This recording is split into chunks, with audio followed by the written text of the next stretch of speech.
Hi, this is Marlene with Miami Ghost Chronicles, and I want to welcome you to another episode of Stories of the Supernatural.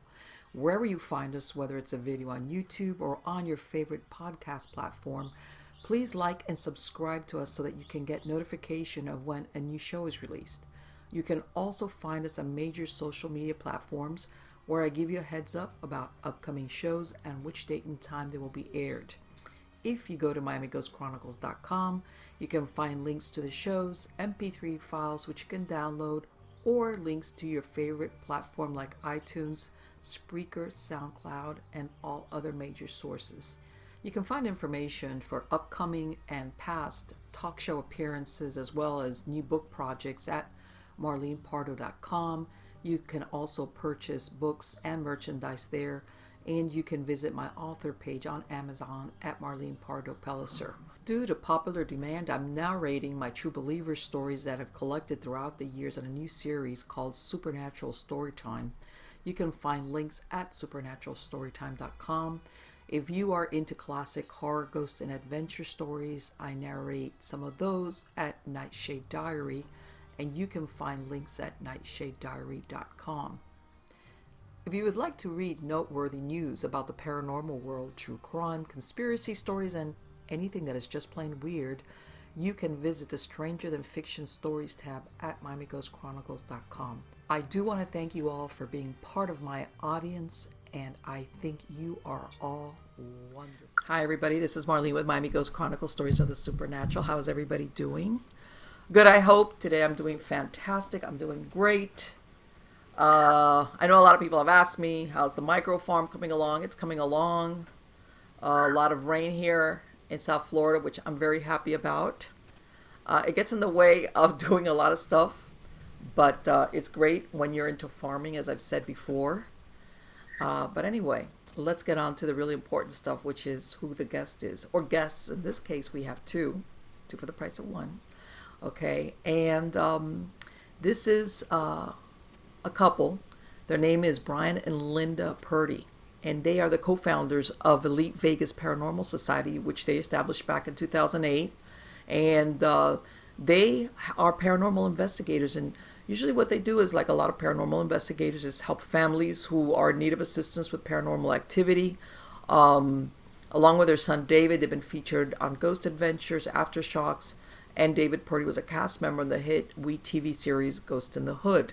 Now, as you could tell, and you know, I've spoken about this before, about groups that last, that have a history, because nowadays a lot of groups get together and within the first 12 or even 24 months, that's it. Their history, they fall apart, either lack of experience or people, it's just, they believed the hype of some of the paranormal shows, and they didn't realize that a lot of times you go on investigations that either they're boring or nothing happens, and then it's like, wow, this is nothing like what I saw on TV. So again, you know, I'm very excited when I come across a group that's been together for a while, because they've got great stories to tell, and that usually indicates a good understanding of what I've said before. The supernatural is not an on-demand thing, despite what we may see in some shows.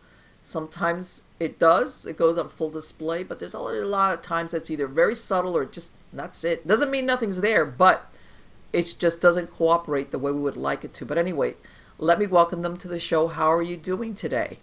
How are you doing tonight? How are you? Brian and Linda. Great. And I'm so excited to have you both here. And what I wanted to ask you both, and please answer whichever order you would like, is how did you get involved in the paranormal? Childhood experience, or what happened? Everything. Well, yeah, which is true, but mainly it's because of our son David. Okay. Yeah. Okay. And further back, when I was a teenager, I had some experiences. So we, at that time when I was younger, there was no internet. Right.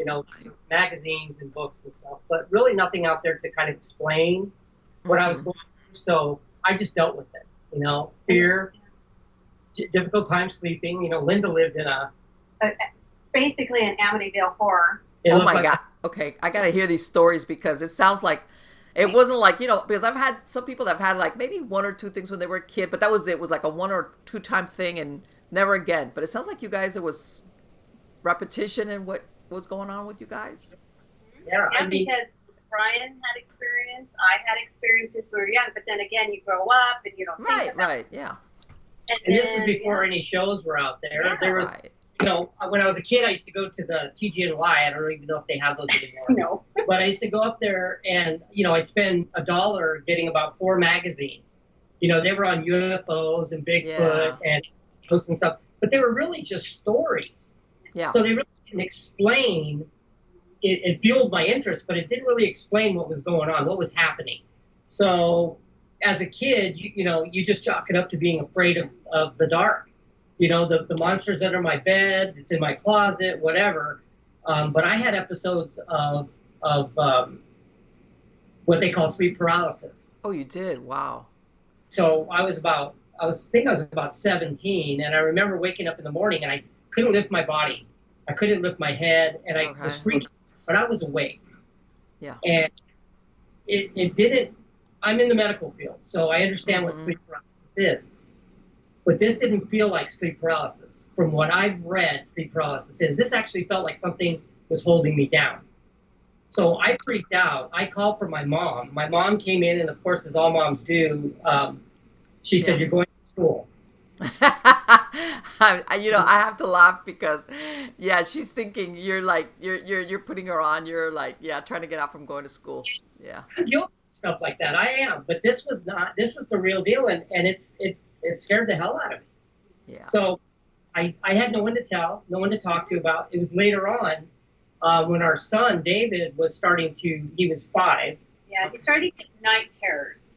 And then he started walking in his sleep. And then he started like having conversations in the daytime with certain things or something there. So at that time, I think, what was that? The Scariest Places on Earth. Yeah, was on. Okay, I remember that show. Yeah. Most Haunted. And then Ghost Hunters at the beginning stages. And we're like, we started to find more research material at that time. And we started to look up books. The internet was very, very new. First things first, we took him to the doctor. Yeah. Doctor, high sugar diet, high fatty diet. Yeah, he's not burning off, so he's still got energy when he goes to sleep. Okay. The problem is Linda doesn't cook that way. And Dave, to this day, doesn't eat sweets. He's not a sweet eater. Right. With him, and we'd bring a big old bag. And at that time, we had a business in New Mexico, and we'd take it every day and put it on our counter so that the clients would eat it because he wouldn't. You know what? I know maybe sometimes the doctors, they give some advice versus saying, I really don't know, but still, you could be a kid that's got extra energies, but between that and night terrors, there's a big difference. And then it was just more like we could just see him, like, he was speaking to someone like that. Wow, yeah, see? He would be searching, and he's saying, they're telling me I have to find it. He's digging through his toy box, and he's throwing stuff out, and he goes, I got to find it. They're telling me I have to find it. And we're like, what are you talking about? And he seems awake, but he's asleep. So we'd get him back to the bed, and he'd finally wake up, and then he's like, what are you guys doing?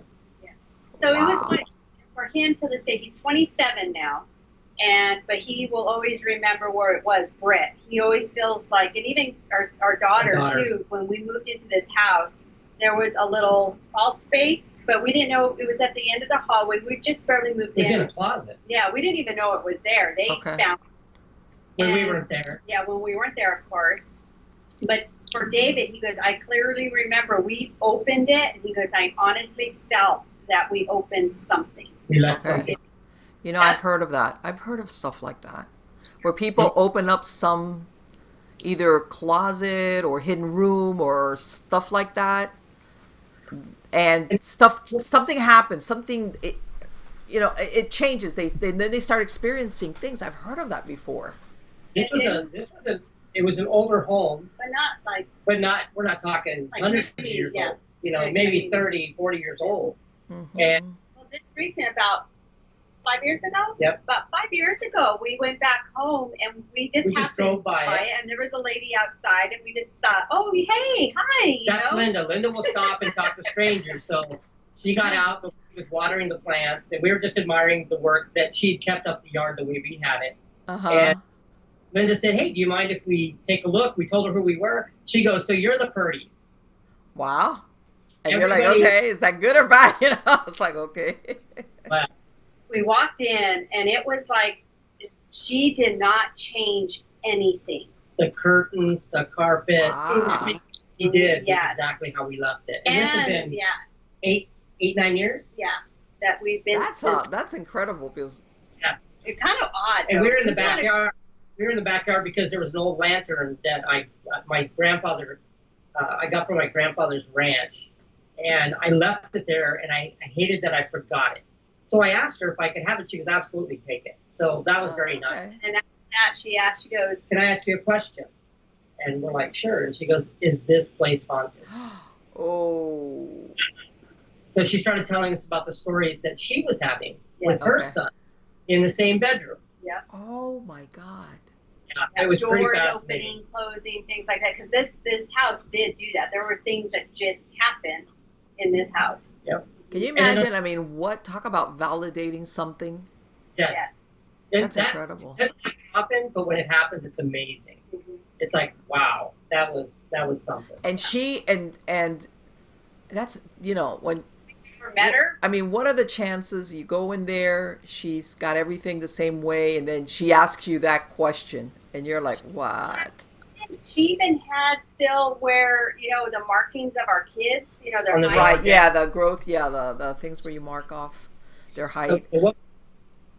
She was going through a divorce. Uh-huh. She and her son got a deal on this house, and the landlord was amazing. He was a great guy. He treated us very well. But she said that she was so doubtful once she bought this house that she didn't know if she made the right move, this whole night. She went and she laid in the bed in the back room after a long day of moving, turned off the lights, and on the ceiling were all the little plastic glow-in-the-dark stars that we had put up for the kids. Okay. And she goes, when I saw those stars, I knew this was the right house. There you go. Yeah. And she's comfortable after that. And we're still friends with her today. Yeah, Facebook friends, yeah. Let me ask you something. When you guys moved away, what happened with your son's night terrors? Did he stop experiencing things when you guys moved out of there? Well, he did when he got older, but still to this day, he'll take melatonin because his dreams. They come to him in his dreams. We found this out over time. Okay. Like what was happening, you know, meeting, just getting into this field, we were able to meet, you know, mediums and just meet people, team members. Yeah, you know, and then we started figuring it out with our son. So basically, he is a medium in some sort of way, but he's able to see him in his dreams and communicate. So, because people don't realize that a medium and a psychic are two different things. You can be a psychic and not necessarily a medium. So right. He said that's the best way I could put it. I mean, right. They tend to come to him in his dreams, and he remembers it vividly every time he's dreaming. So which they say that happens a lot of times when you're really young and you start getting them trying to communicate with you, and you're a child and you are basically, for lack of a better, are wigging out like, I can't take this, because there's no boundaries there. They want to talk about things that shouldn't hear about, you know, maybe how they were killed, or, you know, they come looking really horrible looking, and that's why, that makes a lot of sense as far as a lot of kids. And if the family, thankfully, you guys were like receptive to like thinking of what was going on. Like you said, the first thing, of course, you take your kid to the doctor, but then you were like open to like thinking, okay, so what is really going on here with him? Yep. Well, I mean, we've always been that way, and I think that's why we've stayed in this field so long, because we still, you know, we've gotten to the point where we realize there's nothing, we can't prove it to anybody else. Right. But we were able to prove it for ourselves. And sometimes that's all that really matters at the end of the day. That's all you can really do, because, you know, I tell people, you know, what kind of evidence would you be able to provide to really prove to somebody, you know, that spirits or ghosts exist? Exactly. I mean, somebody would knock it down. Somebody would say it's CG or whatever. Especially nowadays with stuff like that, what they can do with all this, like you said, all the computer programs that can alter stuff almost seamlessly for, like Right. very difficult to detect. Let me ask you, Linda, you said that you grew up like in Amityville house. What happened? I never saw it. We met later in life, and she had moved out of this house. And a year or two ago, we went to Albuquerque to visit family. And she goes, "You know what? We have time. We're driving around. I want to take you by my old house on 12th Street." 9th Okay. Street. Whatever. So we did. We went down there, and I go, "You lived in frickin' Amityville 4 house." Because that's what it looked like. Yeah, the Uh-huh. windows. The same little shape to it. The window, two little windows in the top. Like Oh, that yeah. Dutch colonial thing? Yeah. Wow. That house had so much going on. I mean, one, I definitely always saw shadows. I remember just things moving around. I do that, but like we would have the mirror. One of those. Remember those mirrors that were like bolted into the walls? Where they Yes. had all the screws, and it was just the mirror itself, no frame or anything. Right. Old time thing. I don't know. Yeah. Well, I mean, it just came shattered. And the screws were there, but the middle just fell. Wow. Things like that. We used to live on the bottom portion of the house, and then the rooms would be rented on top. Mm-hmm. Telling you, in the middle room, always something happened with those people that lived there. We had a couple that was like domestic fighting, and then all of a sudden, next thing you know, a few weeks later, they were found dead. We had a woman, another woman that lived there. A few after that, she was like beaten up really bad. It was like this room. It was crazy. You told me there was a lady living under your steps. Oh yeah, a lady lived underneath our house. On your front steps. She what? She was living underneath our house, and underneath the house, under the front. A step. vagrant. Yeah. Like like that crawl space that you have underneath the house? Now they have the front porch with the lattice work Yeah. on the bottom. Uh-huh. Living under there. Yeah. So how did you guys realize this? No I'm way. sorry, I'm laughing, but it's Yeah, it was so It is. weird. And I remember going down to the basement, and there was this area, and I remember there was like this hole in the wall. It was just weird. It was a hole in the wall. But I used to always think, that something's there. I always felt something was there, and I would always go close that door. Uh-huh. And every time that door would always be open, because I would ask my mom, I remember, like, "Did you open the door?" She goes, "What are you talking about?" Right, My yeah. mom used to go down there, do laundry, and she goes, I go, "I shut the door." She goes, "I don't open the door." I would always shut that door because and I can still, in my head, still see that hole in the wall that I knew something was there. But we'd always have things move. Things would always be missing. I would always see shadows. But again, I was a kid, and I mean, it was so weird. I was never afraid. Well, yeah, that's what I tell everybody. When you're a kid, what are you gonna do? Where are you gonna go? You're stuck. It's like, run- Yeah, but we had, lots and lots of things always happened in that house. Yeah, it sounds like you got that cursed apartment, which was like, Yes. you sure you want to move there? Yeah. I know. I there's places like that you think, why in that specific? I mean, bad things happen to people. It's not like, come on, that's understandable. But sometimes, like you said, when you see like everybody that moves there, man, it's a catastrophe happens to these people. It's like, in that room.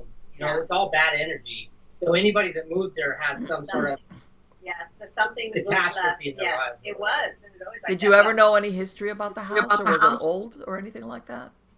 Funny, I've never even thought about researching it. Well, Now that you said that, I should research It's it. downtown Albuquerque, so it's in a part of the oldest part The of oldest part Yeah, I of was gonna Albuquerque. say, if it's downtown, yeah, that's usually the oldest part of a city is usually that downtown area. So yeah, more than likely it's older. It's got history, These Yeah. homes, like that.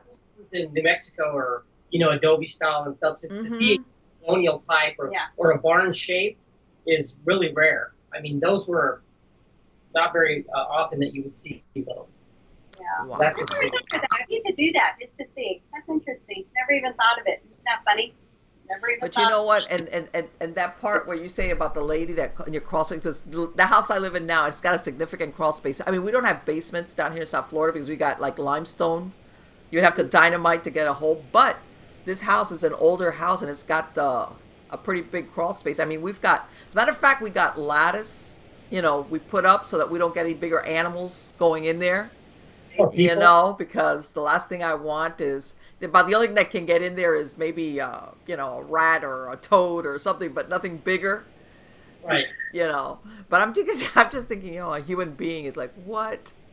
But yeah, uh, Yeah, it was funny because I remember with my sister, she was on the phone and it was one with the long cord and she was just walking in yeah. and out of the kitchen on the porch and she saw this lady crawled out and she's like, Mom! And my mom was I swear to God. like, and then because I was in the living room and we all got scared and my mom comes running out. She's like, oh my God, she's calling the police. Yeah. Of course, man. Talk about, man. That's like that, but that's a great story. That's a great story. So here you are. Obviously, like you said, you got interested in the paranormal because trying to help your son, and like you said, and I tell everybody, you know what? When I got into paranormal investigation, which is in the '90s, you had to develop. I mean, you had to pay to develop film. People don't think that there was once upon a time there was no such thing as digital photography. It would cost you a lot of money. And of course, back then there was maybe a camera. There was not all the stuff that they've got available now. Right. As far as if you were going to do investigations, and even then, if you used a camera, talk about you had to be absolutely lucky, very lucky to capture something Yeah. on film. And then of course you would spend the money on it, and and a lot of it. I tell people, the human beings, and I'm not talking about the psychics. Besides being, you were the best instrument. You sometimes felt a draft, you got the prickly skin, and after a while you kind of developed a sensitivity. If you were kind of honest with yourself, as in, okay, in other words, you weren't trying to create a feeling. It was like, okay, this feels, I'm feeling something, either the, electrostatic charge, the prickly feeling, the cold draft, or just sometimes a really bad feeling of dread. But sometimes I think that recently a lot of the equipment has taken away from how effective the human body is for picking up on paranormal activity. It's funny because we were like, any chance we had, something new came out, we bought it. Yeah. We bought it, we tested it out. We have tons of stuff that we may have taken. Failed. Yeah, it didn't Yeah. live up to expectations, so we sidelined. And we had an investigation that we did for a family this past week, and we walked out of here. I mean, we have cases and cases of equipment. Right. We walked out with one case, one camera. That's what we took to this investigation, because we found that, there's a few key pieces that can give you information. Right. Really talking to the family, listening. Yes. Use your senses. That's the best Right. device you have to this day. Right. Yeah. I mean, yeah. You try to think of okay, let's find a supernatural reason for what you're experiencing. Obviously you want to go down that route. Right. But then, and sometimes it's a question, sometimes it's the timing is good, and you get a lot of, and also, a lot of people, I want to say that sometimes, especially with a lot of the shows, people jump to the conclusion too quickly that it's paranormal or it's a ghost. Yes. And sometimes you have to say, wait, let's take it one step at a time. Tell me again, what are you experiencing? What's going on? What's this? What's that? And they're like, no, but it's a ghost. And it's like, wait. Let's. The shows, obviously, we love them all. It's entertainment. Mm-hmm. And I tell people, because a lot of people will dog them, and I just say, look, guys, our phones ring because it's in the public. It's Right. being out there in mass, and that's But it's why our job to educate. the Right. public. It's our job to go out there and say, look, there's hours where you sit in, Yes, and you don't. God, yes. It's quiet. It's boring. Yeah. Everybody thinks you're, running down a hallway screaming because something happened. That isn't Right. always the case. And we tell Yeah. our clients the same thing. We'll go into your home. We want you to stay there. We want you to be Right. I remove the catalyst. I don't want to take out people that may be the ones the ghosts are interacting, the spirits are interacting. Mm-hmm. So we have them stay there. We have conversation. We talk in normal tones, and we just listen. And Exactly. if something happens, great. A lot of times it doesn't. A lot of times it takes returns before we ever see any kind of evidence. Right. And I've been, especially if you're talking an intelligent haunting, Well, if it's a residual, I know sometimes it's cyclical, and if you're Yeah. not there at the right time, right date, nothing. Yeah. But even sometimes intelligent hauntings, despite what some people think, there are some entities that do not want to communicate with humans, and they make themselves scarce, especially when there's a paranormal team in the house. They kind of Yeah. like hide out, you They know. sense a different way. They're like a cat. They're like, oops. I'm Yeah, out. yes. You know, you have the other ones that don't, but there's a lot of them that it's almost like, okay, let me just make myself scarce until they go away. Go away, go away, go away, go away. You know, and then they don't do any manifestation. They're very subtle, and it's really weird. I've come across that before, or things start happening towards the very end after you've been there a few hours. Yeah. They're getting comfortable. Yeah, exactly. Like they're almost like, okay, well, and then things start picking up.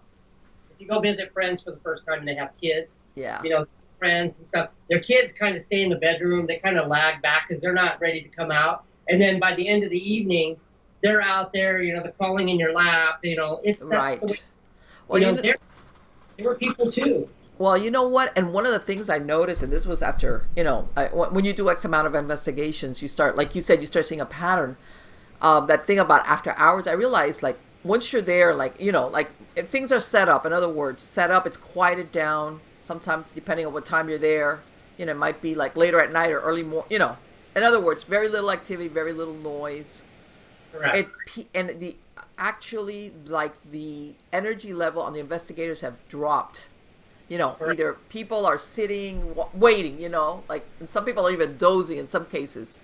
And it's almost when everything drops, energy level, almost like, you know, haven't you ever heard of people having experiences when they're falling asleep? Like, it's almost You can't tell if it's the dream state or not. It's like when everybody calms down or something happens, that all of a sudden you start, you know, besides the fact, of course, that it's quieter, it's almost allows them to come in and, you know, I mean, there's maybe a part that we don't understand fully, but I've seen that's when there's an uptick of manifestations, whether it's auditory or something that you see or cold spot, whatever, you know, whatever's going on there. It's almost like when everybody brings their energy down, and almost like when you said, when you're like thinking, I'm really bored and how long am I going to be here? You know, it's like, Linda always tells people, you know, don't be afraid to have a conversation, because sometimes when you take the focus off of them and we're talking in a normal tone about, you know, tell me something else that's happened or whatever, give me more information on it, then all of a sudden something happens because you're not focused on them, so you're not paying attention to them. So they're like, wait, come back over here. Remember me? When we always go into when we go to a house, when we're investigating a home, I immediately turn on the recorder. right. The reason why I do that is because we're just talking, and then I don't know, you capture so much more, and that just because everyone's comfortable, and then when you review it, and actually we still have to review this one that we just did, I know we're going to capture something because we had a lot of just conversations of them telling us what was going on, and then also just side conversations of just talking.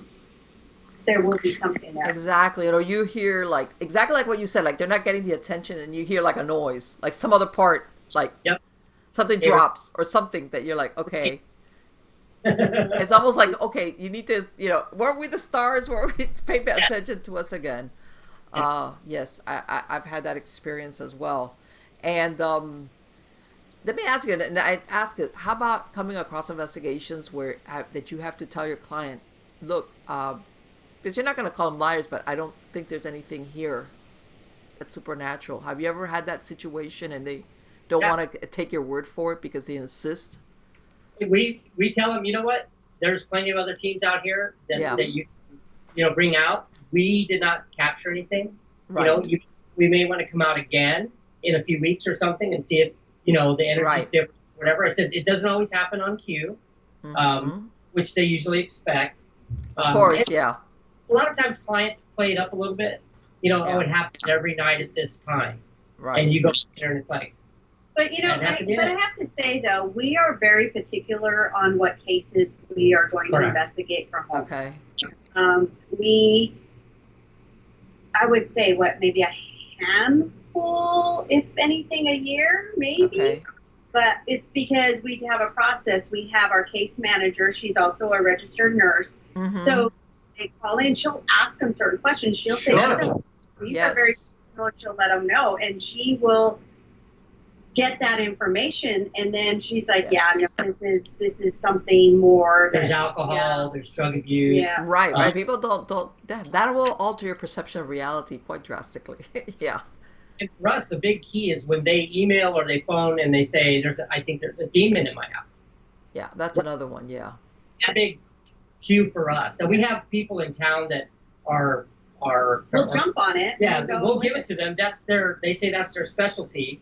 You know, I'm not gonna go mess with something that I'm not trained to handle. Of course not. Of course not. And it's surprising though, I have to say though, and I think I'm not going to say it doesn't exist, but sometimes people go there too quickly also, because I think it's like, do you really realize what you're thinking? If it is accurate, do you realize what kind of headache you're talking about? What a problem that truly is? Yes. Or just like you said, they jump to that right away. Yes. It didn't get bad overnight. It's not going to go away overnight. Yes. And this is a process, and we have to, you know, they're like, well, I just want you to get rid of it. And I said, I need to know what it is. Yeah, exactly. I can go in there and, you want to sage your house? Sage your house. I know one couple that did that and it pissed it off. Yeah. You know, you know what? And I'm glad you brought that up.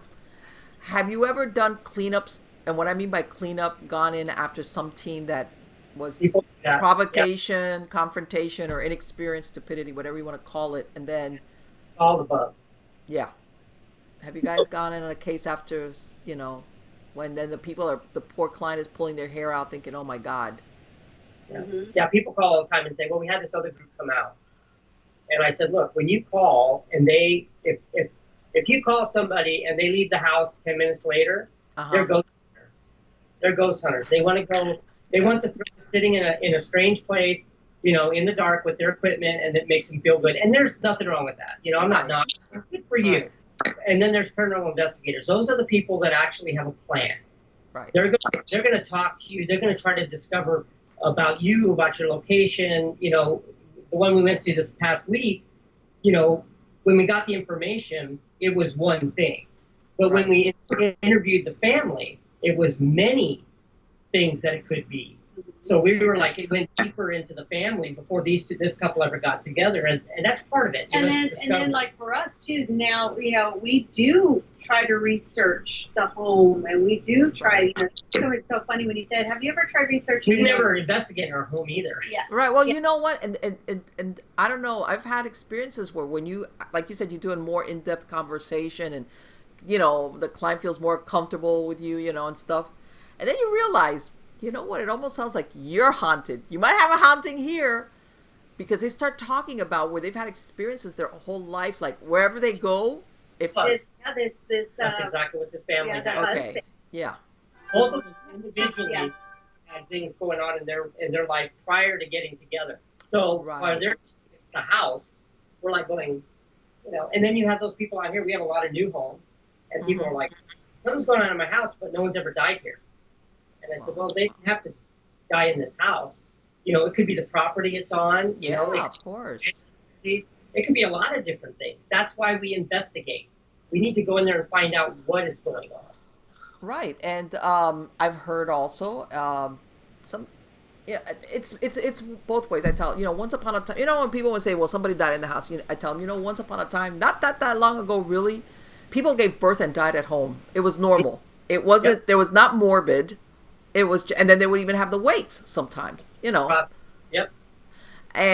But then I've also heard that, you know, you kind of think about, but I've heard of hauntings where the death, I mean, sometimes it's a neighbor, believe it or not, or an accident on that corner. Doesn't have to necessarily be exactly, or very importantly, what you said, on the land. Because they're attracted to that person or something or whatever. Yeah. You know? But if it's high granite, high limestone, so it's just the energy is naturally higher in that area. The high quartz, right? It could be nothing to do with that house. It's just the location. Well, I was speaking to a person the other day, and he was telling me how he had I guess he lived in a smaller town, okay, and there was a neighbor. It's one of these smaller areas, where everybody knows everybody else. And there was this one guy who had a problem with drinking, and everybody kind of understood it. And I want to say, I think it was his grandfather would always help this guy, like help him, like get him off the road or sit him down or take him home. One of those things. Like everybody knew when the guy died. Eventually, his house got demolished. He started seeing the guy in his house. Oh. Which had been his family's home. In other words, it had belonged to his grandparents, and then it stayed in the family. And he says all of a sudden he sees this guy, and he recognizes him because the guy had been dead for quite a while, but it wasn't till after the house got demolished. He had been dead, and the house got demolished. Apparently, I guess because of his, problems with alcohol, he never repaired it. It was like really bad shape. Where the family afterwards said like level it. The next thing he knows, he's seen that guy in his kitchen. And it's like, and I'm thinking, well, probably you didn't live too far away from him. Plus the fact that your grandfather, who was deceased also by that time, was the person that used to help him out and, get him out of harm's way when he was like, had too much to drink. So people don't understand sometimes there's tie-ins as to why certain spirits or ghosts appear at certain places. It doesn't necessarily have to be that it was either their house or that they died there or anything like that. It's how they think. This is how we think. It's like it had to happen here. Something had to happen here. Right. And a lot of times, when we talk about the land, and I don't know do you remember back? I want to say it was either 80s or 90s. It was the it was that little development in Texas. Oh my God, that it was that they had sold these houses in Texas, and then it was like the first 8 or 10 houses. It was like you could buy like a customized house, and that everybody then started experiencing all these hauntings. And later on, it turned out that the houses or the development had been built on a cemetery. Oh. Okay. Now, my point being that, because I was reading up on it, God, I could kick myself for not remembering the name of it. It's in Texas. Wow. But anyway, I think it was initially 8 houses that all of the neighbors, and they discovered that apparently the burials had been, it was an African-American cemetery, and that they had a little town, but the town had burnt down, and the cemetery had not been used since the 1930s. It was not, I guess, an official cemetery. It was, but it wasn't. In other words, the developers themselves of the land, it wasn't that they were lying. They themselves didn't know what the use of that land had been for. Okay? And my point being that sometimes even when you go into these new developments, the builder or the developer, whoever does the land sale, might not even know themselves what was there. And you see a construction site have to get halted because they come across a burial site. Right. Well, this is what happened with them, that because they saw that at one point they were saying that they had seen one of the trees, like an old oak with something that was like a marker, that somebody had put a marker on it, but they couldn't figure it out. And later on, it turns out that it was a marker, like indicating there was a grave there. And basically, how it came about was, I want to say, it was either him or a neighbor was about to build a pool, and they were coming in there to dig, and some guy comes up, a real older man, and tells them, "Hey, by the way, you know that you're going to dig up some graves." And they're like, "What?" He goes, "I know, because he was an older guy. I helped dig." And sure enough, they brought up 2 coffins. Wow. And that's how they realized, really. Then, of course, they started doing the research. Everybody started going back. And the haunting got so severe that they tried to get their money back, like saying, like, "Hey, we were sold these." Like, in other words, if we would have known that we were buying a house on a cemetery. But they were successful because, as it turns out, the developer, it wasn't that they lied to them. They themselves did not know. So it was not a registered cemetery per se in the county or whatever. Right. Registered that, and they ended up moving out. There was a whole story. I think they even made a movie about it. God, I can't believe it. And Find that art, email it. People don't realize that there's a lot of, even in bigger cities, but when they start out, there's a lot of places that what I call unofficial graveyards where, like out here where I'm at, they had one when they were building the railroads. They had a lot of people coming from different parts of the country to work on these places. And people died or had accidents. And some of these people, the family didn't claim the bodies. And the company, they had maybe one cemetery like for the citizens. And it was like, okay, nobody's willing to pay for it, but what are we going to do with this worker? We have to bury them. So they would just say, okay, that corner over there? Put them in there. And then, of course, eventually people forgot that at one point that had been used for burying just people that had no family or nobody to claim the bodies. Yeah, basically a potter's field. Yeah, a potter's field, but not even a potter's field, because usually you have cemeteries who will say, well, it's a potter's field, that corner, but this is just like forget a marker. You never know you're gonna have a marker there. So Here in Nevada. This is Vegas. I mean, it was brutal. Yes. This town didn't happen like other towns. It was very violent. Let me ask you. I wrote a book. My first book was about the haunted history of Old West Wicked Ladies. Anyway, one of the towns I wrote about when I wanted to ask you guys was about Rhyolite. Have you guys been out there? Yes. Is it haunted? Is it really? Does it have? I know that it's kind of like nothing's left out there, but it really isn't. It's just a few scattered remains of the buildings that were. I mean, right.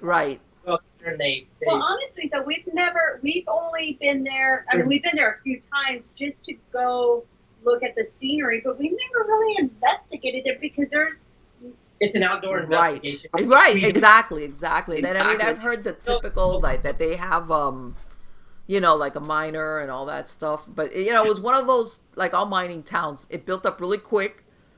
And then when things moved off, it just as quickly, even if it was there for a couple of years, then it just empties out because everybody goes off.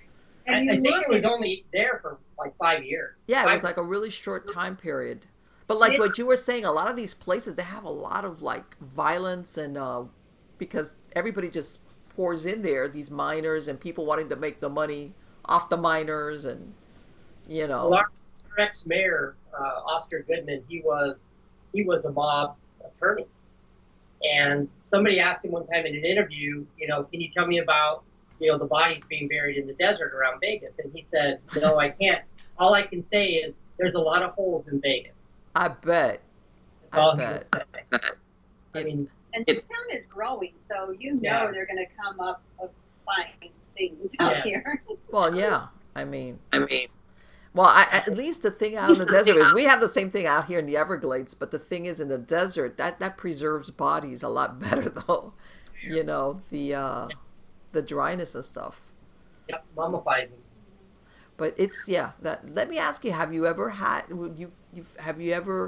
been involved in an investigation where something followed you guys home, or it was like? Yes. What happened? Yeah, it was like, it was like, oh, dude, let's not talk about that. What happened? You can't see the room around us, but we have a lot of glass cases with all kinds of stuff, little trinkets we've taken from investigations or been given to us, or we go to these old abandoned houses. Well, since Rhyolite, have you heard of? I'm assuming you heard of Goldfield, Nevada. Yes. Yes. Okay. Well, we go there at least once a year for Goldfield Days. Our friends actually own a building. John Escott Bank building. Mm-hmm. And that's a 1907, 13,000 square foot former bank, 3 stories with an unfinished basement. Okay.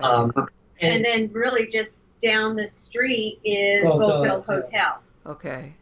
So 2 years ago, they were auctioning off doors from the hotel. So we're like, let's go get one. Okay. We got one. And then we got a few other items. And then probably I want to say this past year. Yes. Something that it was like, it was just very, I don't know, something within our home. You could just feel it and just like energy change. Yes. Yeah. So my son and I were at each other's throats constantly. Right. And I was telling my wife something's here, and she's like, no, you guys are just on each other. Right, yeah, like don't blame the ghost, right? So Diane, she's a clairvoyant, and we asked her to come and cleanse the house, which she did. And she told us that there was an older gentleman here, and a younger girl. And they were in our basement where we're sitting right now. And she said that he is very dominant over her, and that killed her. And this was tied to our Goldfield stuff. Whatever we have in here, she couldn't pinpoint what they were tied to, but it had to do with Goldfield. And the girl feels protected by me, so she stays close to me. And the man trying to agitate the men in the house, and then she knew nothing about this. Caused the men to be agitated, so that the girl would get away from me. Oh my God! She ended up moving them both on. And the interesting thing is, that's funny when you said about like an accident down the street or something like that. There was another young gentleman that was attached to our son that I guess was a car accident, and he just liked. He liked his life. Yeah. He told her, he goes, she was trying to move him on, and he's like, do I have to go? You know, he was jealous in a way of Dave's life. Yes. He's got a great life. Yeah. So Dave just got comfortable with it, and he said, you know, go ahead and move him on. So they moved him on, which we haven't had any experiences up there. It's interesting. Months prior to bringing Diane in, I would sit upstairs, and we don't smoke, but I could smell cigarette smoke really strong. He could. She's sitting right next to me. She couldn't smell it, but I'm like, you don't smell it? And she's like, I don't smell it. And it used to happen all the time. So I was reading about phantom smells, and it's also a medical condition where you can have either sweet or pungent scents as you get older. This could be a nervous system issue. So I was thinking, I'm getting older, that's got to be what it is. Right. But I was reading this, and when Diane came in and was telling us about this gentleman down here, she said, and I got to tell you this, he reeks of cigarettes. Wow. He reeks of cigarettes. And I looked at Linda, and she's like, okay. And then a week or so before that, you finally stand in the kitchen. She goes, okay, I'm smelling it now. I didn't. She did. Okay. Again, it was kind of neat confirmation because I knew something, I could smell it. I'm like, it smells like somebody's smoking. It was in the wintertime, so we didn't have windows open or anything like that. It was very strong. Right. And cigarette has a peculiar smell that when you smell it, it's like... It's so obvious. Yeah, and we're not smokers, so it's right, like, exactly. Well, it's really funny now that you mention it. This hasn't happened like maybe this happened like maybe 6 months ago. I'm in my office again. Me and my husband were not smokers, never smoked, and a couple of times I would be sitting like exactly where I'm at right now, and all of a sudden I would start smelling smoke like cigarette, and I'm like, you know when you almost like, and I was like, I don't want to say coughing, but when you feel like, you know, like when you've actually inhaled smoke and you're like, what in the... And I was like, what is this? And I even got up a couple of times because our kitchen is way off. Like you have to walk way back to the kitchen. It's out of line of sight. And I said, you know what? The first time my husband left the stove on, he left, you know, so it was like I walked back there thinking something's burning or what is this? I mean... Even though it smelled like cigarette, I'm like, and I walk around and I poked my head outside. Again, we have air conditioning on. All my windows are shut. But I was like, this happened, I want to say, for maybe a couple of months. It would just happen on and off. And it was like, this is really weird. After a while, I realized. And it was like, and I want to say even a couple of times, you know, when you walk into a room where somebody's been smoking, that there's just a little bit of mistiness. That when you walk in and you kind of like, and I even had that experience a couple of times, and I was like, this is really weird. This is really weird. But, and then about 2 or 3 months ago, my husband tells me his dad passed away when he was a little boy, and his dad was 39 years old, and he had been a super, super, super heavy smoker, like a 2-pack a day, 2-3 pack. This guy was, and he tells me, hey, you know what? I had this really weird dream with my dad. And I said, yeah. And he goes, man, it got me. In it, I was seeing him standing, just surrounded by smoke, like you know when somebody's been smoking. But there was just something about it that I just got scared because it was like like this. Because sometimes when people dream of people that are deceased as family members, but in the dream they're not dead, so you're not really scared. It's like, you miss that part about that they're dead. But in this one, he recognized I'm seeing my dead dad, but he says that what really waked him out was that his dad was standing like in a big cloud of like cigarette smoke.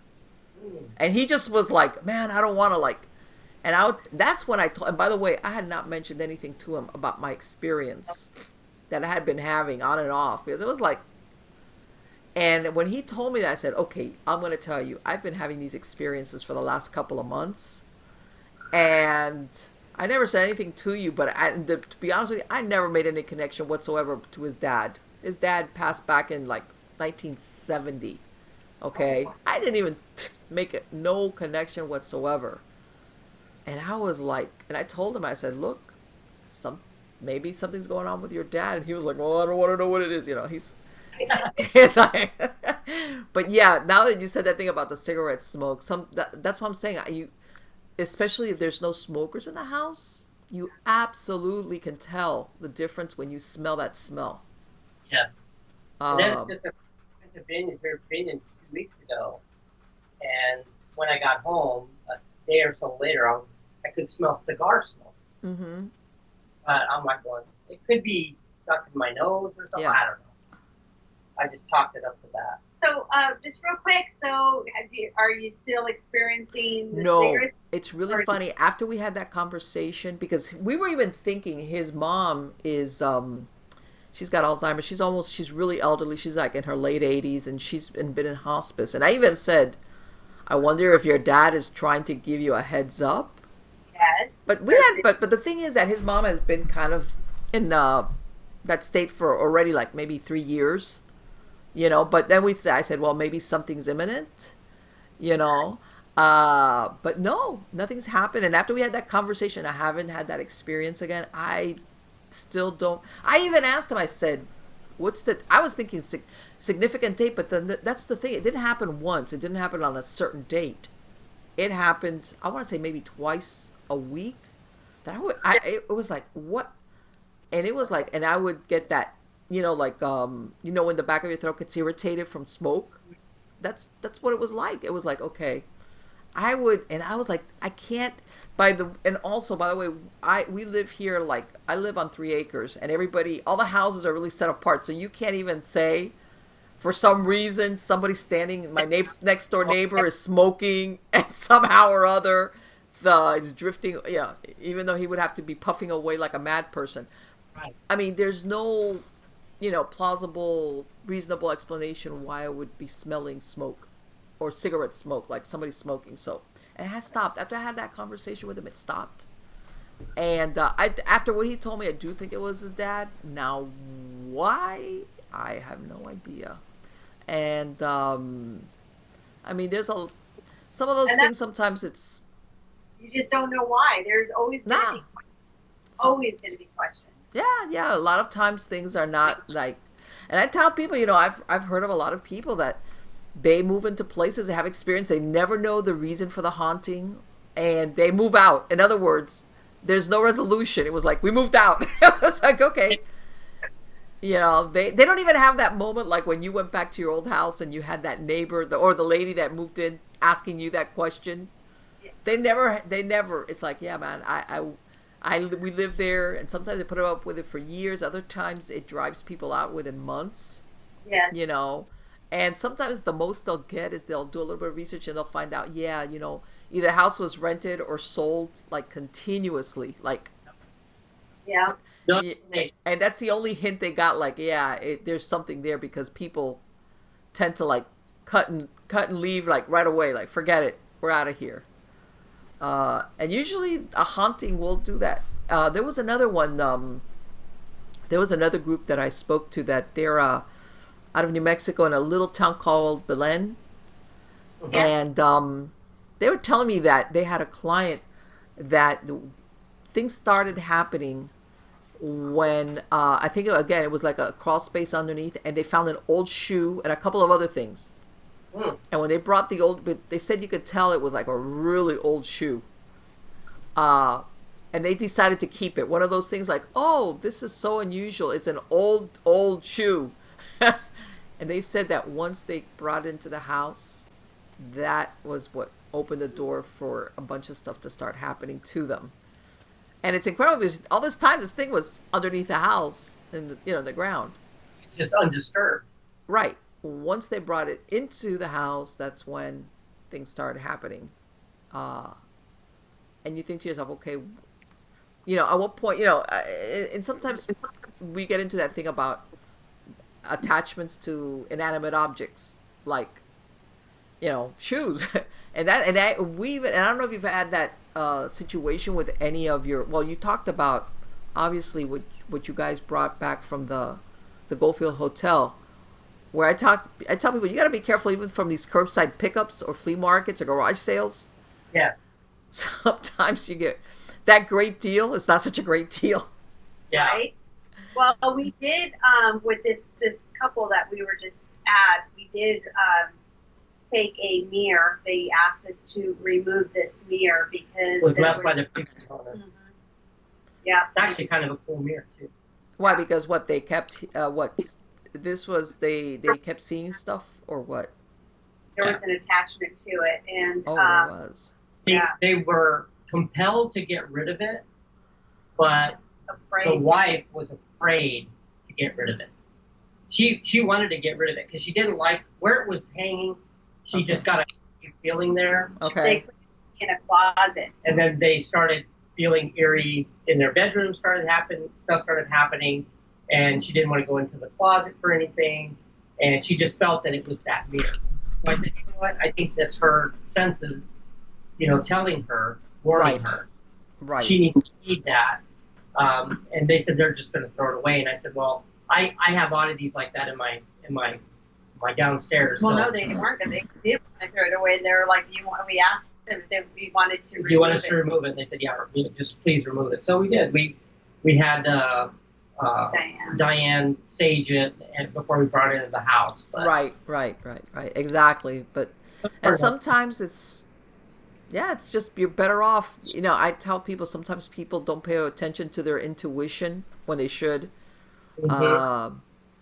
And it's only, and let me ask, when you said that earlier, have you ever gone into an investigation that you realized once you were in there that it was much darker than just a dead person, a regular old dead person, and you had to say, okay, this is above our pay grade.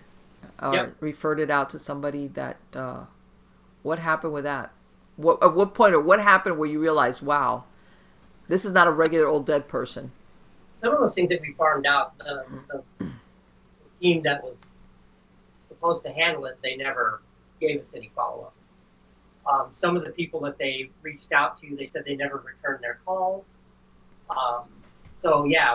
We never really got any answers on those, which is, out here it's common. We get a lot of people that call us and talk back, and they're like, okay, well, let me talk to my husband. We never hear from them. Oh, yeah, no. I when I was doing more investigations frequently, I would have that where they call you initially. It's like, help, come out yesterday. Okay. And then by the time, all of a sudden it's like, what happened? What happened to the urgency of, I need you out here? We're the wrong group for that. And I tell people that. I said, look, we're not going to rush out. We need to do some research before we ever go into your home. We need to meet with you. We'll do some baseline readings in your home. We'll talk to you, again. Did you get that feeling? You get that feeling too. We've done it long enough that when you go in there and you go, okay, yeah, these guys are, when people start telling me that things are levitating in their house, their children are flying across the room, right away I'm like going, Ripley's Believe It or Not is who you need to be calling because I don't believe it. Right. It's like, yes, exactly. Things happen. I've had rocks thrown. We used to do the ghost hunts at Bonnie Springs, which is an old west town here. That just recently got sold and is getting demolished, which is really sad. You want to talk about? They're going to develop. It's a very active place, and they're gonna level it and develop it for homes. Okay, wow, that's a shame. But yeah, somebody's gonna get an interesting place to live. it's going to be some hauntings there. We've had rocks thrown, and those are.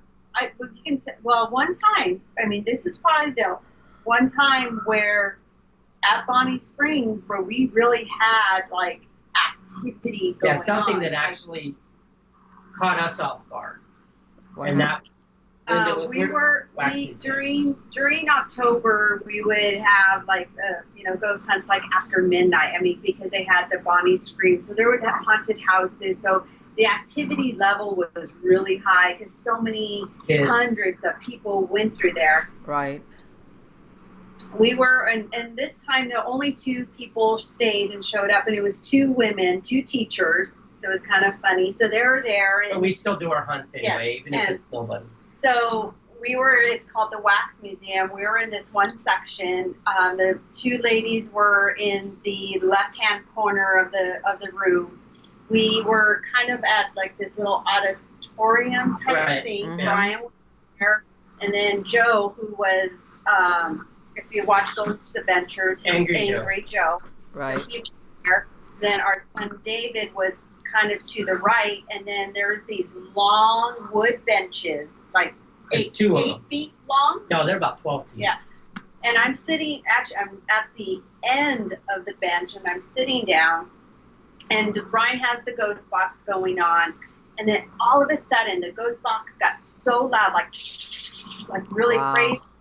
Brian's flashlight started pulsating. Yeah, it's pulsating, and it's not one of those you can make pulsate. Right. It was starting to flicker in my hand. So and then at this very moment, there was like 3 or 4 things that happened at once. Yeah. So I was on the bench, and never in my life have I had anything like how people remotely say the bed moved or this or something right. like that. I was on the bench, and the bench moved. Oh. And it was like it's all old wooden floors, so they're kind of uneven. Right. So it was knocking stuff, but when it dragged, it went, and it did it so fast with her on it. She was the only one on it. And what Joe and I heard was a growl. Oh my God! There you go, God. I was gonna. We think it was the sound of the bench on the wood floor that made it sound where we were sitting, like it was a growl. Yeah. And then our son David, he heard footsteps rushing on him, and then a rock was thrown. And it was in a matter of a minute. Split second, really. Yeah, and you know what? That was everything. Yeah, for everything to happen like that, that something was. Yeah. And then all of us were like it all happened, and then we're like, it stopped, and then we're like, oh my God, we got all excited about it. And it was funny because the two guests that we had, they're just looking at us. They were looking at us, and we go, oh, we started to explain, and they said, you guys, you know how scary that is for us? You have the seasoned investigators. Yeah, I know. Exactly. We totally forgot they were there. Yeah, it was like, we were like, oh my God, did you hear that? Did you see that? We were all talking about it and stuff, and they were just standing in the corner like, hello. It was pretty cool. But that was like the only time, I'm sitting on this bench and it moved. Let me tell you something. That takes a lot of energy. That takes so much energy to be able to do that. Yeah. But I wouldn't be surprised also that you said that thing that you heard a growl. I wouldn't be surprised that was a growl. Yeah, and we couldn't discount it. The only thing we could think of, because we tried to recreate, fulcrum. Heavy. Yeah, there was no way to pull it with her sitting on the end of it. Right. And I'm not saying anything about it. I'm talking physics here. That's all. Yeah, we tried to recreate it. And we were so mad because we didn't have a recorder going on because we just walked in and we were just setting up, and it was just for the 2 guests. It's more entertainment. We're ghost hunting with them because that's what we would do. It was just kind of a bummer that we just didn't have that just to hear our reaction. And everybody was doing their own little thing when we got in there. Everybody was kind of setting up their own little thing, and then it all happened, and everybody was just kind of freaking out. Really, that was like one. Yeah, like you said, it's how many years, and you only have you can have just so many events, that you're lucky to even have those. Exactly. Yes. Exactly. And and I tell them, a lot of times the timing is like people, exactly like what you're saying, people are setting up or they've already broken their stuff down, they're putting stuff away, or it just catches you unaware. I was telling, one time we were, sometimes we would all meet, everybody would come in a separate car and, would say, we're not going to stand outside a client's house and talk, but we would have like a little meeting and we'd say, let's go meet at the parking lot of the Burger King or the gas station, whatever. And let's do like a 10-minute, like, what'd you get? And then everybody go home. And I remember one time we did that. It was like really late. I want to say it was maybe like 1 a.m. It was really quiet. We pulled into this, like one of these, gas stations with a little quick mark thing, but there was nobody there. It was like empty. It was really, and we're just like, okay, we're talking, and we just, we have pulled our cars in, and we're just standing outside of our cars talking. And I remember all of a sudden, we had two situations. One time we were there, and all of a sudden we hear what sounds like a conversation of several people talking, but you couldn't make out what they were saying. And like all of a sudden you're talking and you're not paying attention to it, but then all of a sudden you could tell we all like stopped talking, and it was like, man, we're looking around because the parking lot had been like empty. It was like you could tell there was like a dumpster over there. There was it was like, and we're like, where's it coming from? And we're like, you can tell we're all looking around like, where's this group of people that are talking that we're overhearing? And we're like, try and find, is there a big, like a, where, no explanation for what that conversation was. Wow. Okay. And again, it was one of those things where we all became aware of it, and we all said, but did you, and it sounded like more, like at least 3 people. It was like a murmur of voices, but we could never make out what the conversation was. And we all said, did you? And it was like everybody had the same thing. And there was another time, same thing, after an investigation, we had pulled in and we're talking. And all of a sudden we hear a thumping coming from, or like from the trunk of one of the vehicles. Ooh. Okay.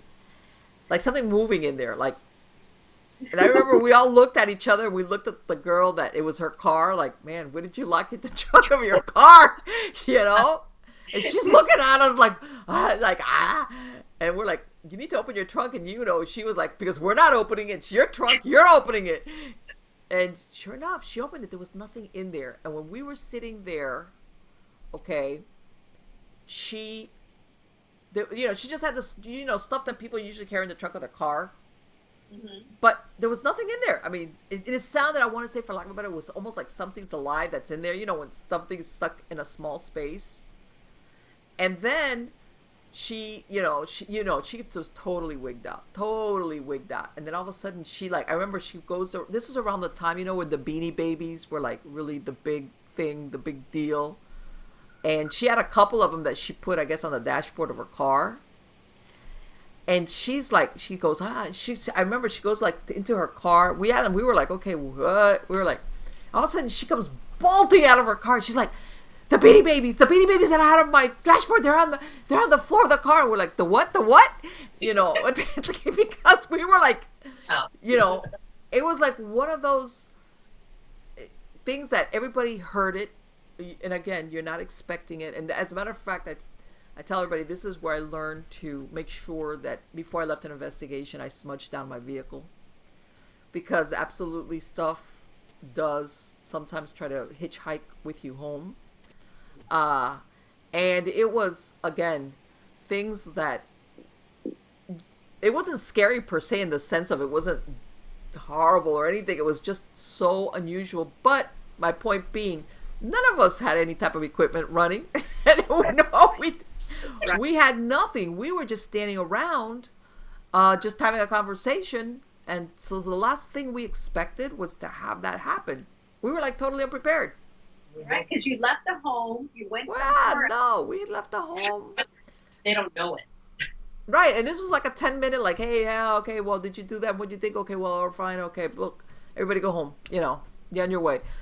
So yeah, sometimes with paranormal investigators, the most you got is the other person, hopefully, that's with you, that experienced the same thing, and you kind of like what did you see or what did you hear? What did you feel? And then you kind of coincide and you realize you, like, what, mass hallucination? Right. But yeah, the sometimes the stuff is there, but like you were saying earlier, what really matters is that you yourself, you understand what you experienced. And that's really at the end of the day, you know, Yes. like, it's like, even if I don't ever capture proof or convince whatever the person that doesn't want to be convinced, I know that the experience I had was legitimate.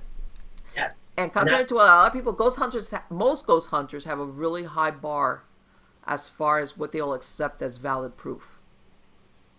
Which I think is good. Well, yeah, no, a lot of times people think that because you do paranormal investigations, you'll take anything. And it's like, no, on the contrary, you know. You have to, and we have Jason on our team. He's actually a science teacher, and now he's a dean for Clark County School District. And he's the skeptic. He's a tech guy, but he's also a skeptic. Right. And I mean, if something happens, we're on the floor. We're, you know, wherever we need to go to figure out what this could be. And I mean, that's rule number one. You have to figure out, can you recreate it? Right. Can you create it again on your own by, you know, opening or closing a door, creating a draft or suction or any of that stuff? Did the air conditioner kick on? You got to do due diligence. It's too often that we see stuff or hear stuff. People will ask us to look at stuff, and I tell them I wasn't there. Right. I wasn't there. I would be doing your evidence, if that's what you're calling it. I would be doing it an injustice to make any judgment on it, because I don't know what the atmospheric conditions were. I don't know where the location is, what the weather, you know, all these different things that play in to what could possibly be. And they always think they caught something. Everybody. Yes. And again, I'm gonna blame, you know, the paranormal shows, because I'm gonna say, you know, once upon a time, people were like, as a matter of fact, they would keep it to themselves, like the haunted house. You didn't want anybody to, you know you were having experiences. But, you know, it was like, but people, in reality, and how can I say it? Depending also on what's happening. Sometimes, like I said, if it's residual, or if it's not, but sometimes people don't realize, man, do you realize that if what you want to have happen for it to be a legitimate haunting is not really a good thing? You should be happy if a team goes in there and says, by the way, you know what? You moved that piece of furniture, and now that draft you're feeling is the, you know, maybe it was blocking a draft of, you know, and that's what's causing that, or, you know, whatever it is that they're saying, that phenomena. It's logical. You know, there's nothing paranormal here. Instead of people going, oh, thank God, they're like, oh, no, yeah. I'm pretty sure you guys, I don't think you did it right. Yeah. Yes. It's really weird, and I think, again, the popularity of the shows, and what they're putting out, it's, you know, because I get questions in my field where we work. You know, people are always telling us about what happened in their house. We say everybody has a story. Everybody has a story. So sooner or later, even the hardest skeptic will come up and say, "Okay, I got to tell you what happened this one time," and they have this story. It's just, I don't know where I was going with that. Well, you know what? I'll tell you what. You know who the exceptions to that rule are? People like you guys. People that grew up in a truly legitimate haunted house, and because they were a kid or for different circumstances couldn't move out. In other words, they were like God.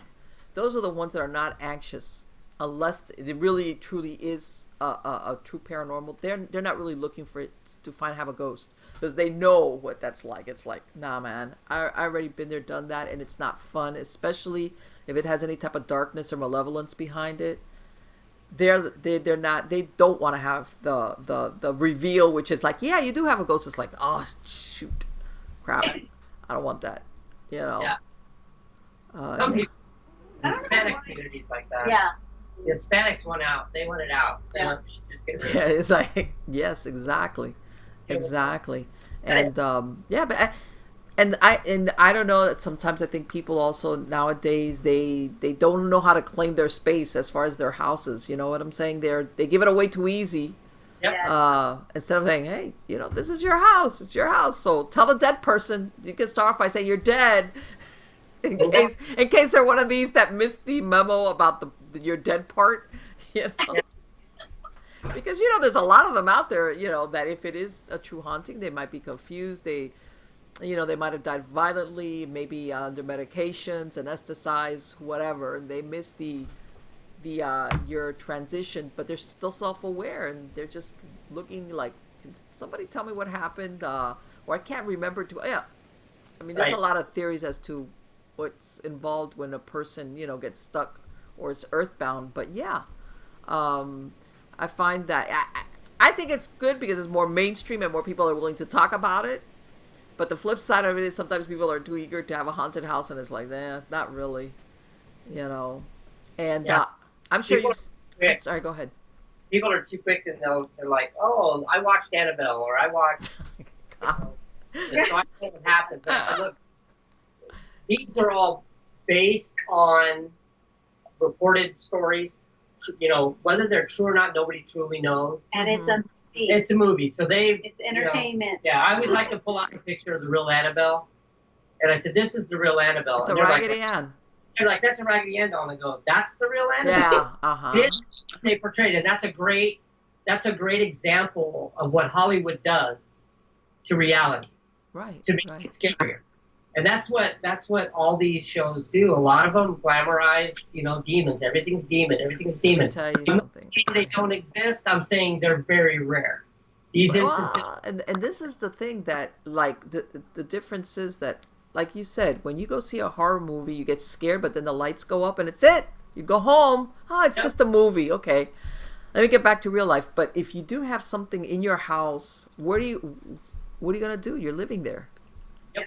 If you've got a family, if you've got kids, it's like, okay, you can't say, I don't want to do this anymore. It's like, how about, I'm sure maybe you have you run across people who, for lack of a better word, dabbled or invited stuff in? Yep. And then they changed their minds after they realized the reality of doing that? Or they were younger, they did it when they were younger, and something's followed them the whole time, and they're now more aware of it, because it's, either getting frustrated, you're not paying attention, so I'm gonna get a little bit more loud or whatever, and now you're starting to pay attention. Then you go, oh yeah, I remember when I was in my 20s, we had this big satanic and candles and stuff. I forgot about it. Yeah, I forgot about it. Yeah, we get that a lot. People doing that kind of stuff. Or just the phone. They use the apps on the phone, or they go buy the equipment, and they don't understand what they're doing. They could be inviting something in, and that's what people think. It's just a Ouija board. No, Ouija board was a tool. It's what you were using that tool for that is the problem. So if you're using your phone in that manner, or a shoe, and you're saying, I want you to manifest because of the shoe or whatever, you're calling a spirit, you may get something you don't want.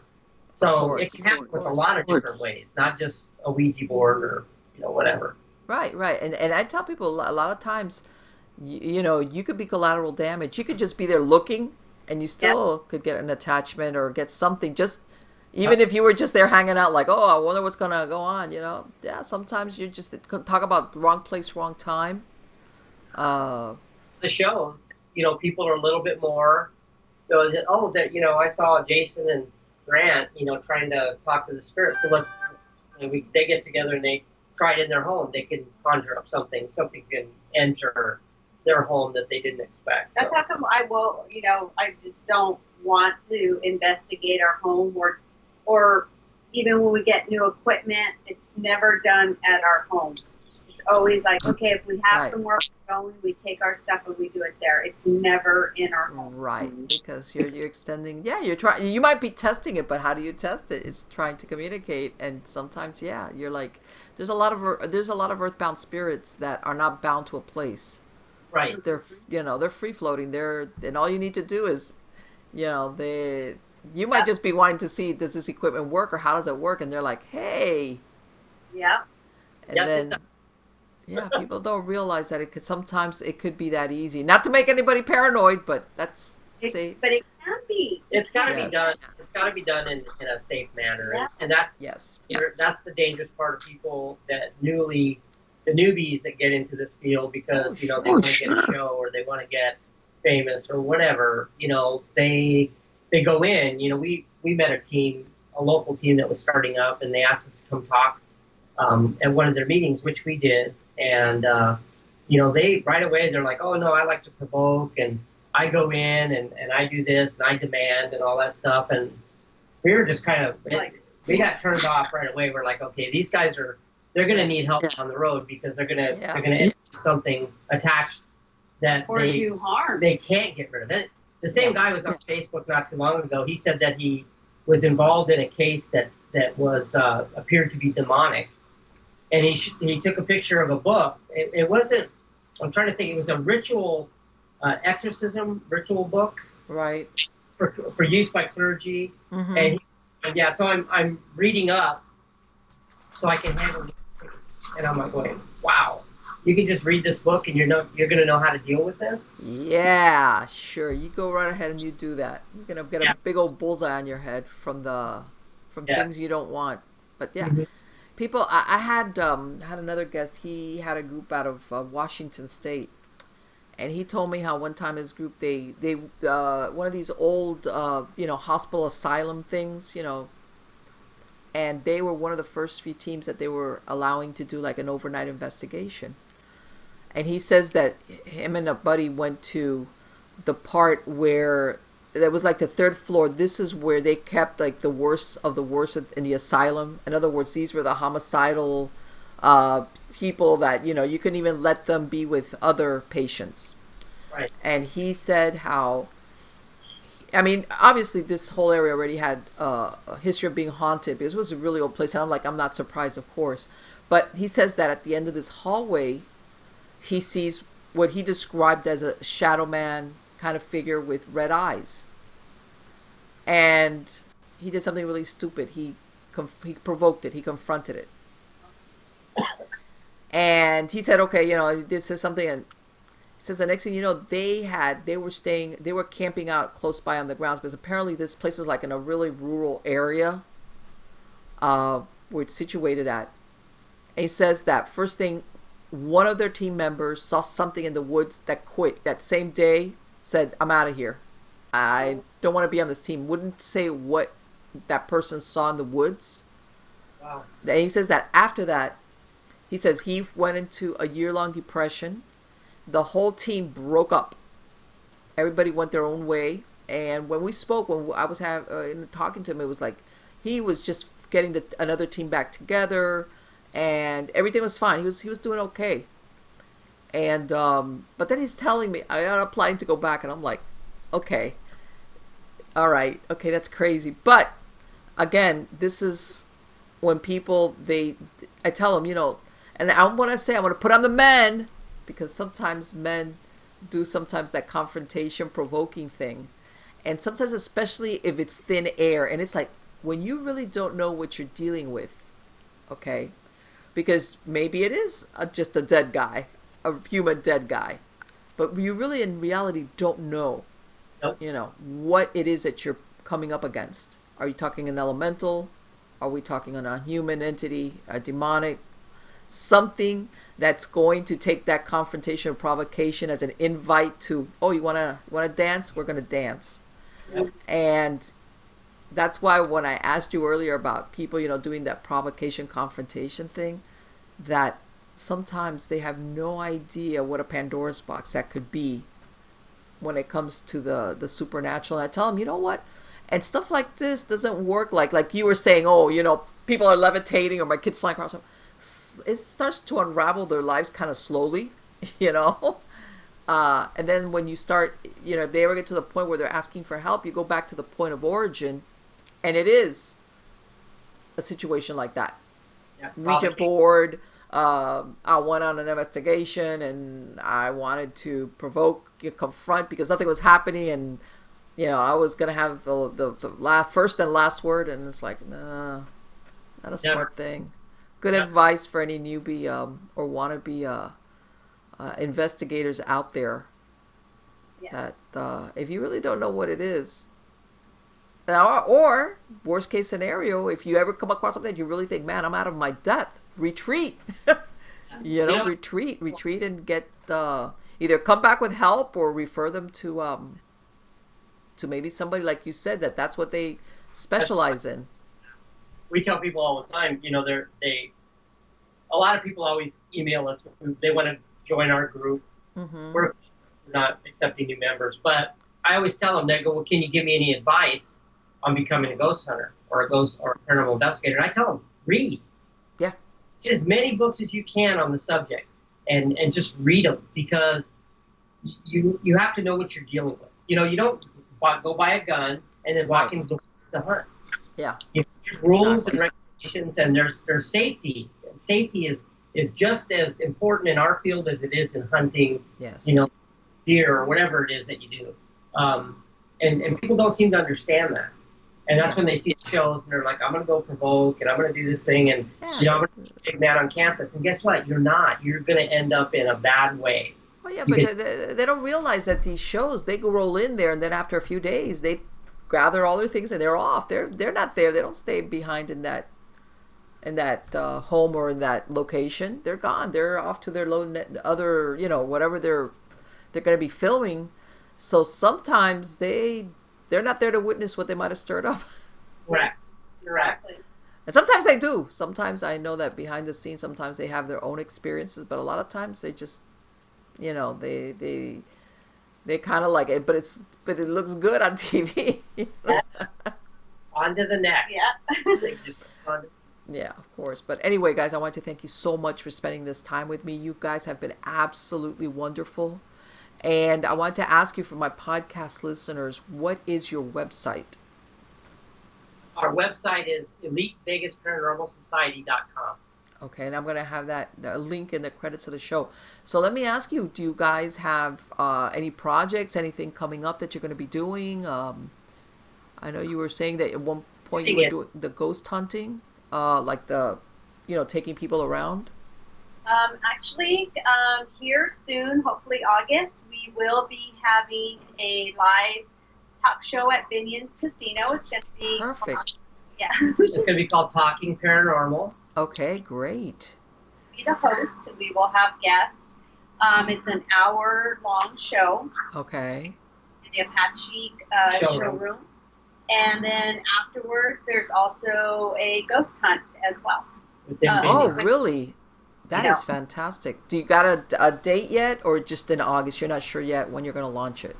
I want to say August. I would love to give you the date, but we're just going to. It looks like it's going to be August 10th. Okay. And we're actually sitting in the set. This is these are this is the setup. Wow. That is great. We'll be at the Apache showroom, and it'll be the second Saturday of every month. That is fantastic. Congratulations, man. That's a great idea. That is a fantastic idea. And I imagine maybe you have some Halloween stuff, because that's always the month that everybody's like, Yeah. And we used to do the Las Vegas Paracon, which was a huge undertaking, and we let that go after a few years. But we made a lot of friends in the industry, shows and stuff. So we're gonna, when we get to a point where we can bring those people out and have them as guests on the show, that's what we're gonna do.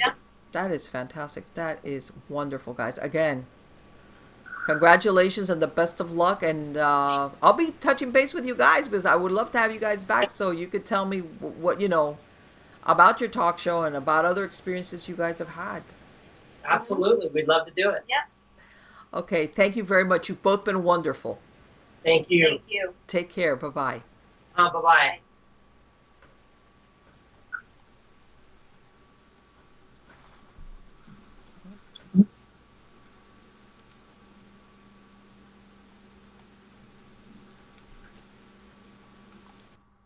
Okay, there we go. So, are they an interesting group of people or what? I think they're fantastic. Personally. God, that's great.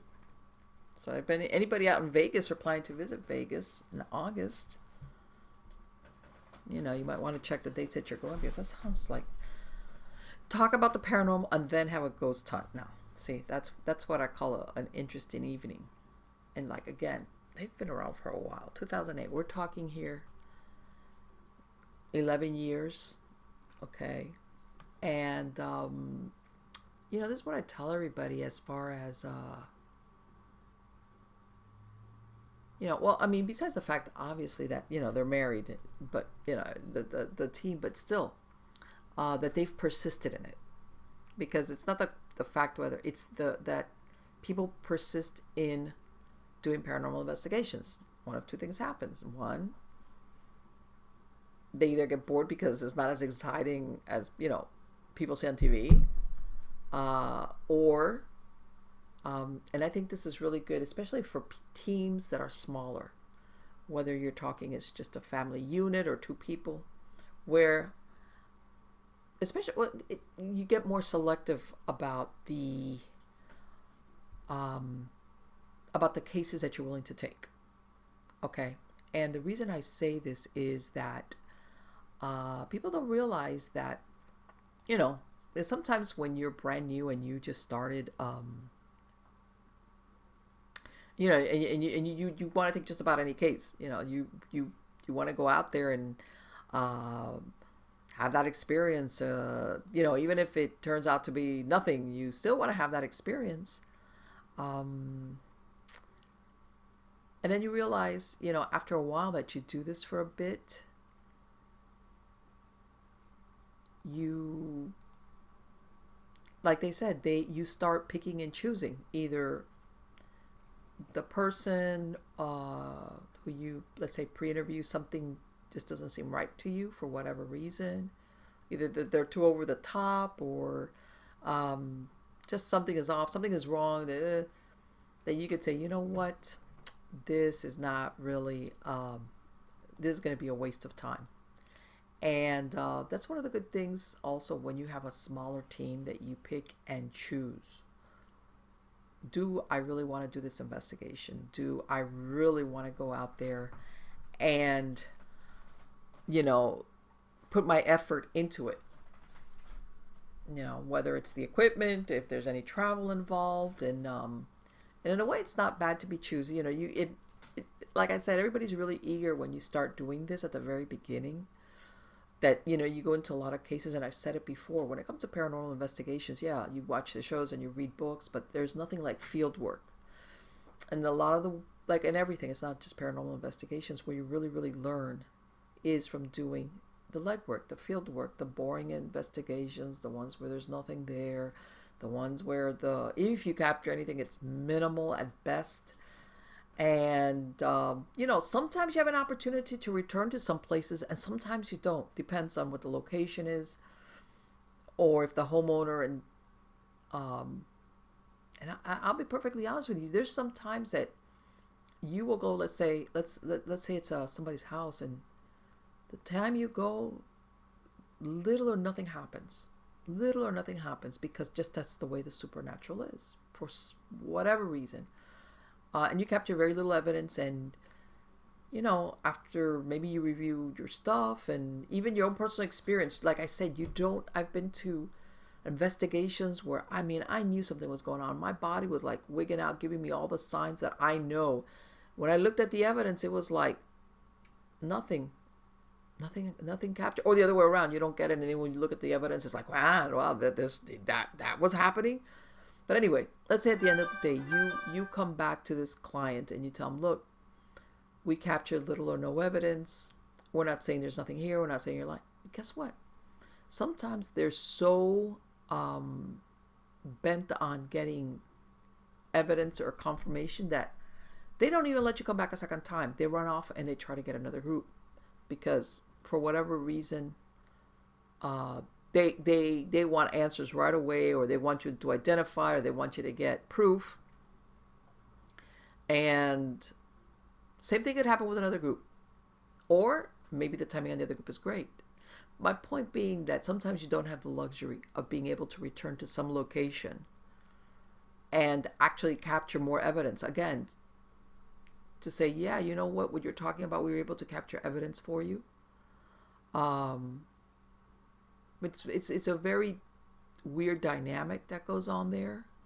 And again, a lot of this, you kind of prejudge when you have a little bit of experience and you talk to clients. That's what I'm saying. When you pick and choose, am I going to see this client? Am I going to try to help this client? What are their expectations? What do they want me to do for them? And that's a very important question. What at the end of this, what do you want from us? If let's say, what are you looking for? Is it, would you want to get rid of, I mean, what's going on here? And that will give you a really good indicator of, do I want to proceed with this case? And if you're a smaller group and you need to pick and choose your cases, this is the point where you say yay or nay, and you either pass on it or even recommend them or refer them to somebody else, depending on the answers that you get to that question. What do you want from us? What are your expectations? What do you expect at the end of everything to happen? And I'm going to tell you something. I've been on investigations where it's not really been something really horrible. Maybe a little bit of residual thrown in. And, blessings are done. There's smudging and other stuff. And stuff doesn't stop. Okay, and we get back to that thing that I talk about, that sometimes people think in a poof that just because you get a paranormal team to go in there and do some type of blessing or house blessing or smudging or even clergy, that's it. And it's not like that. A lot of times this is something that they need to carry on themselves, and then it just little by little it recedes. And I want to say, if it's residual or energy based, like just memories that are in place there, they kind of start like peeling away. They start disappearing, whether it's the smudging or prayers or blessings. If you've got an intelligent haunting, you might have an entity that at the beginning is really stubborn and does not want to leave. It might be aware that they're deceased. They just don't want to leave. Ownership, afraid of the afterlife. If you've got somebody that not aware that they're dead, they're kind of confused, but it's like, this is what I know, whatever, I've been here, I've been hanging out with his family. But even after, when the family still does their own thing afterwards, there comes a point where what you do, maybe that entity has, like, I want to call it a moment of clarity. Little by little, where all of a sudden, one of two things, depending how long this person might have been deceased. Maybe they had forgotten who they were, what happened to them. Little by little, their memory comes back. Or maybe they died under circumstances that didn't want to die. Maybe they were young, or they didn't think it was fair. They got sick.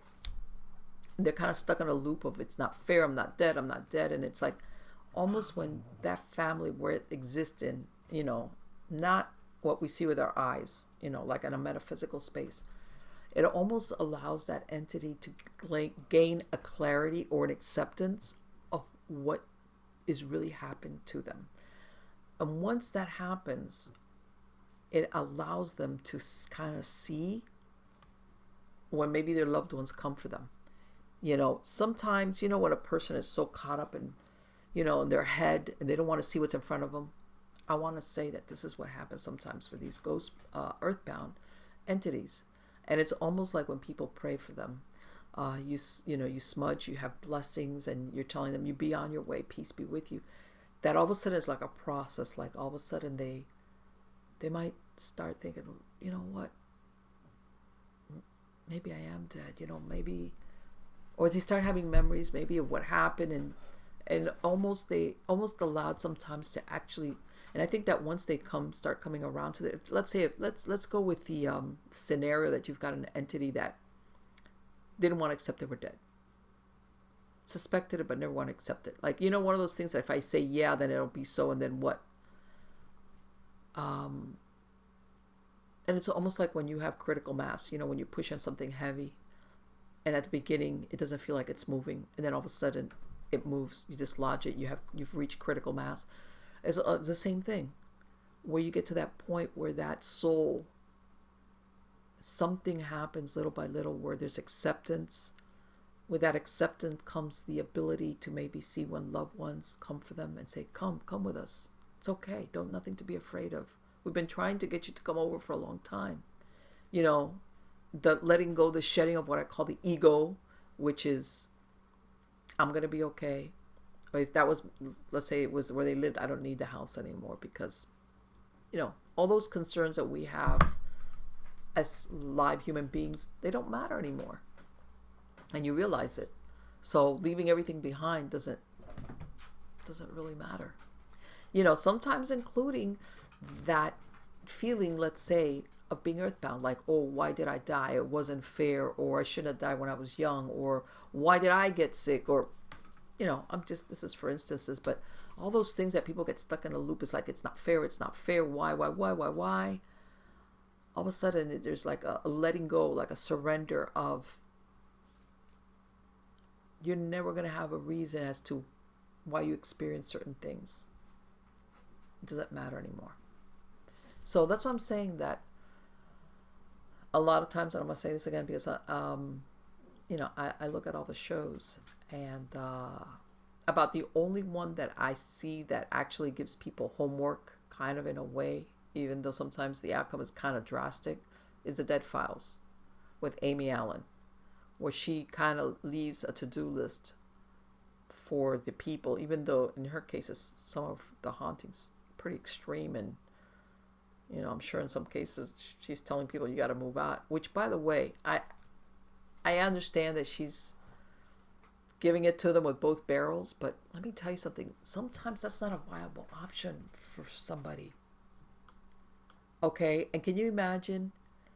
You've already been experiencing probably something horrific, because believe me, if at the end of the show she's telling you need to move, usually what you've been experiencing is pretty bad. But then to be told, oh, by the way, I wouldn't even try to, there's nothing here that I can really tell you to do to make it better, because this place is like, forget it. You know, your best bet is that you need to get yourself out of here, you and your family, because I think to myself, God, that's got to be such a dilemma, especially if you've got children that you want to, and now you're scared witless, because if you were scared before, now you've had somebody come in there and tell you, oh, by the way, yeah, and I'm confirming that everything, and what's been causing all these things is this and this and this, and probably maybe something non-human, and then you can't move away because just financially, let's say you can't.